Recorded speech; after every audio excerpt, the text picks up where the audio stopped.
The University of Toronto's new Centre for Engineering, Innovation and Entrepreneurship represents a new era for engineering study facilities and construction strategies.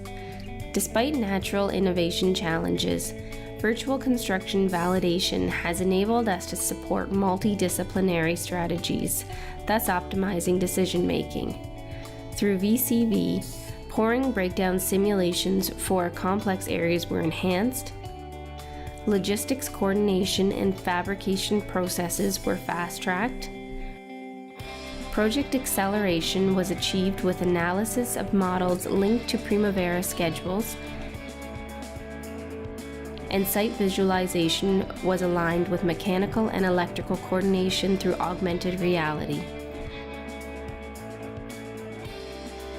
Leveraging virtual construction while building the future BIM workforce has successfully brought the new centre from conception to reality.